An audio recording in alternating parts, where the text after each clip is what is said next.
रामचंद्र की जय, पवन पुत्र हनुमान की जय। ओके, तो अभी हम मतलब ये 22 ऑफ जनवरी 2024 जो है वो बहुत ही ऐतिहासिक दिन था.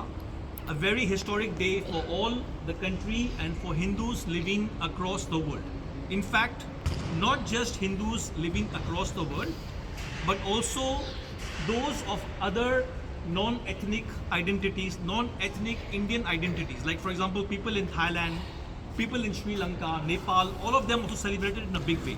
So this campaign and this movement for Ram Temple is something which is extremely historic and will be remembered for people like hundreds of years or even thousands of years down the lines. So why is it important? Why is it historic? Because in 1528, okay, the Mughal emperor, his general Mir Baqi, he destroyed the grand Ram temple in Ayodhya that had been built on the place where Bhagwan Ram was born. And with this, it was not a very one-off kind of thing, because the rulers who came, the Mughals and the sultans who came, they had destroyed thousands and thousands of temples.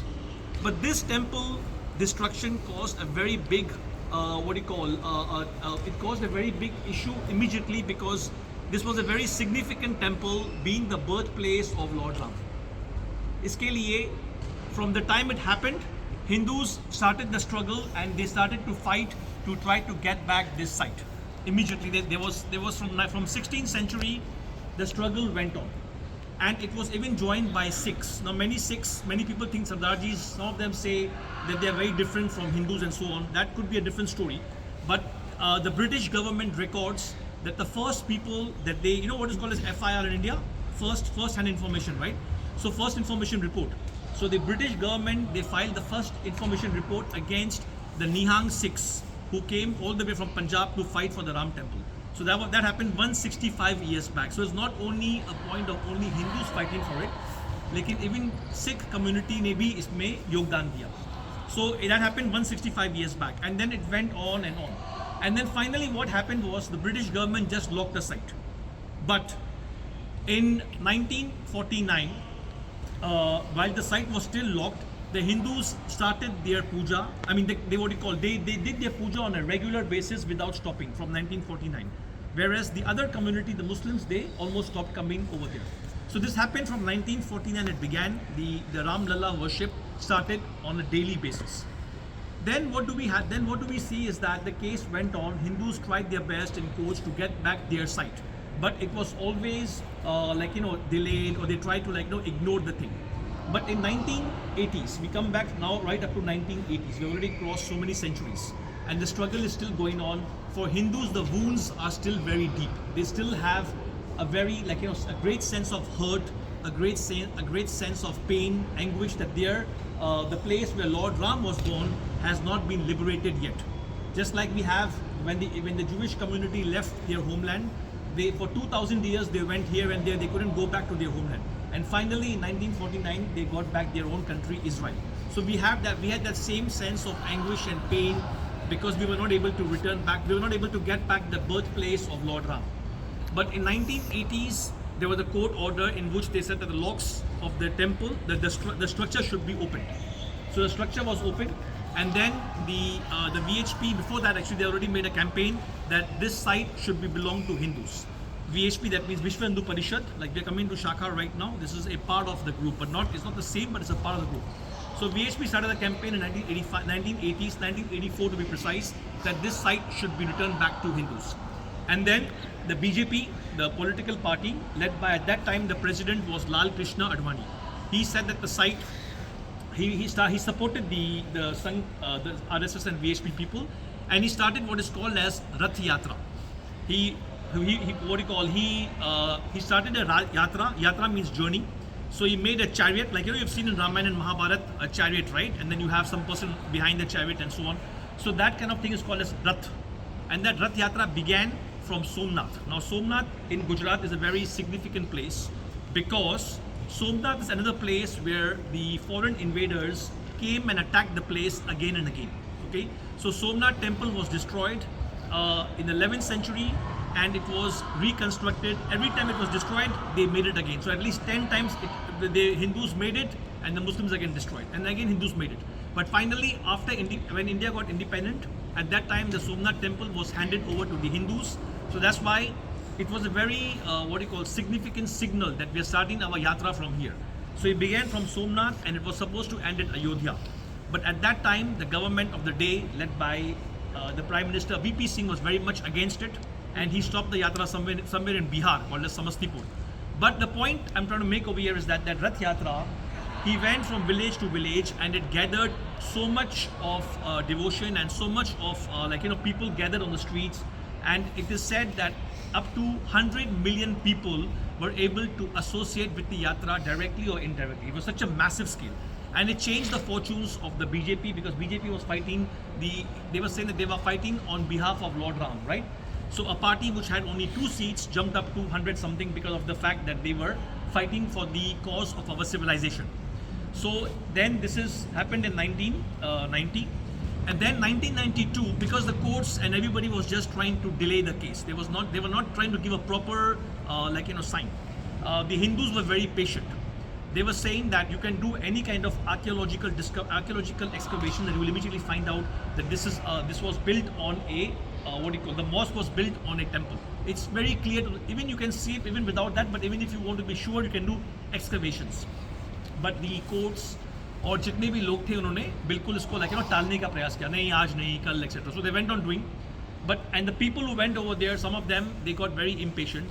As a result, in 1992, some of they called as car sevaks, people who work for the temple are called as car sevaks.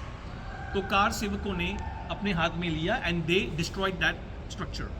And after that, they destroyed that so-called, what appeared like a Babri Masjid, whatever. They destroyed that structure, and then after that, the situation again went on. But finally, everybody knew that, and after the destruction, immediately archaeological excavations were carried out, and they found that there was a massive temple below. There were statues of gods, Vishnu, and so many different gods, which clearly showed that this was built over a temple.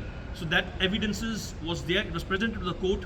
The problem with the court was that they were not sure how to handle, because they were trying to say, oh no, agar aise karenge jhagde honge, wo hoga. So they kept on dilly-dallying up till the year 2019.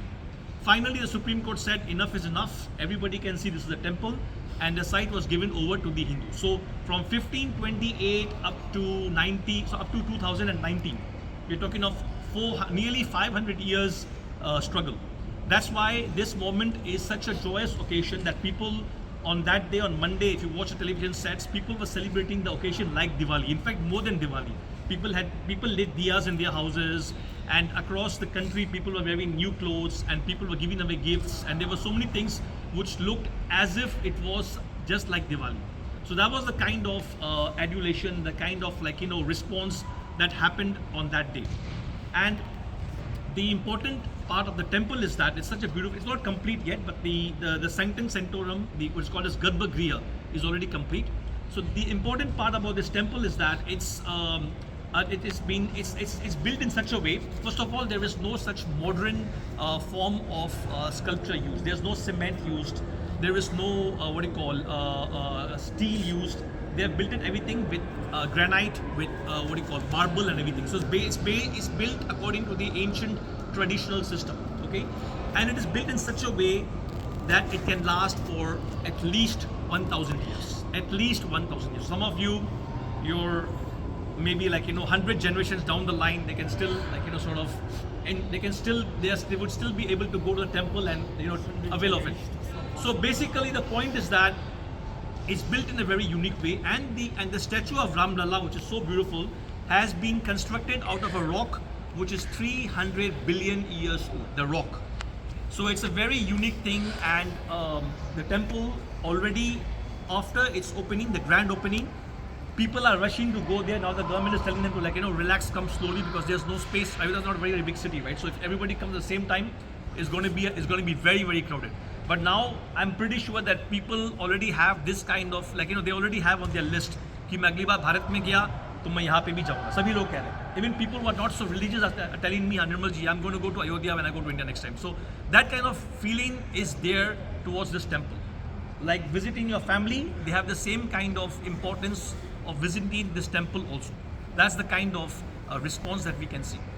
And दूसरी बात, एक और बात, the thing is, I just mentioned to you that the importance of Ram, or the what do you call the sense of Ramayan and everything is not just restricted to Bharat. It is all across Asia and other parts of the world. For this temple, gifts have come from many parts of the world, including Afghanistan. A Muslim country like Afghanistan has also sent some special gifts from the soil of Afghanistan to this temple. And in Southeast Asia, from Thailand, from Myanmar, from Nepal, from Sri Lanka, for example, as you know कि रामायण कथा में ये आती है बात कि रावण ने सीता का अपहरण किया, and Sita spent a lot of time in Ashok वाटिका. तो वहाँ पे अशोक गार्डन में एक सीता मंदिर है, और उस सीता मंदिर का एक ब्रिक जो है वो वहाँ पे मंदिर में उन्होंने उसका उपहार दिया, गिफ्ट दिया, और वो भी उसका उपयोग होगा वहाँ पे. So people have donated in different ways. And in Nepal, for example, because Sita Maiya was born in Nepal, what is today Nepal, Janakpur, or that's why Nepalis consider Ram to be their damad, like son-in-law. So they sent a lot of gifts, more than 300 के ऊपर gifts उन्होंने भेजा है for their son-in-laws, temple. That sort of feeling. And then from Myanmar and Thailand, and as you know, Thailand is a Buddhist country. But the people in Thailand, they consider their king as Rama the 10th, Rama the 15th, and they have their own city. Their ancestral capital is called as Ayodhya Puri. So they have a lot of devotion towards Lord Ram and Ramayan. The same thing with even Muslim countries like Indonesia and Malaysia, even though they are Muslim by religion. But in terms of their culture, a lot of things are very similar to Hinduism. Same thing with Philippines, and even in a place like Korea. Korea has the tradition of one community they believe are descendants of the princess of Ayodhya, who actually married a Korean prince about 2000 years back. So the Koreans also came in big numbers to this temple. So the point I'm trying to make is that even though we may think कि रामायण तो केवल अपने देश का है, but ऐसा नहीं है. It is a part of the culture and civilization of many Southeast Asian countries. Now, while we are coming to this part, you can imagine that the public holiday of Diwali is not just in India, right? There are 10 countries across the world where Diwali is a public holiday. And the point, many people might think that, for example, people say that Ram is a Hindu god. What is the connection to other people? But actually speaking, that's not the case. Ram is the ancestor of every single Bharatiya person, no matter if he's a Hindu or a Muslim or Christian, whatever, because he was a person who was from this country. He lived in this country, and he spent his entire life in the country. That's why he's an ancestor, a common ancestor for everybody, and that's why he's a part of our civilizational identity. So people are saying, even people who are not very friendly to us, like BJP and RSS and so on, and they are concerned about the old order of secularism and so on, even they are saying that they are finding a very, very big change in the people of India today. For example, there's a lady called as Neerja Chaudhary, who's a columnist with some, she writes for many newspapers, and she gave an interview with some news channel just recently, जहाँ पे उसने comment किया कि 5 years back she went to Varanasi. Varanasi is a place where Ganga flows. It's also called as Kashi and Banaras. So 5 years back she went to Varanasi. She went to the Ghats over there where Ganga flows, and she found that only about 2,000 people were over there, and most of the people who were there were a little bit old age or middle-aged people, right? It was not a festival day, but very few people were there. But when she went over there last month, also same thing, no festival day, she was shocked that there were about 70 to 80,000 people present over there. And guess what? A majority of them, they were young. Their demographics were that they were really young at age, right? So they came from all over the country. So people are having a very strong connect with their civilization today. The Hindus, for example, for many years, Hindus were shy to call themselves as Hindus. They were not so proud of their identity. They preferred to call themselves as Gujarati, Sindhi, Punjabi, whatever. But today, that identity of being Hindu, being Bharatiya, is extremely, extremely strong across the country. So this has got to do a lot with Lord Ram. And in conclusion, I will just mention one more point which I've already mentioned in Shaka before, which all our Shakas have been saying. Everybody remembers, but I'll just repeat one more time, that we should never, ever, ever call our scriptures or our Shastras as mythology, right? So mythology is basically coming from the word myth, which may have not existed, right? So Bhagwan Ram and Krishna are not Harry Potter, or they are not like Mickey Mouse or Donald Duck or whatever. They are not fictional characters. They actually existed. They are history. Okay, there are definitely far more evidences of Bhagwan Ram existing than Jesus Christ. So that's why, for people who try to, we should be very cautious because we are Hindus. We should never call them as mythology and only as itihas. Okay. So with this, we'll say one more time. What will we say? Jai Shri Ram. Jai Shri Ram. We will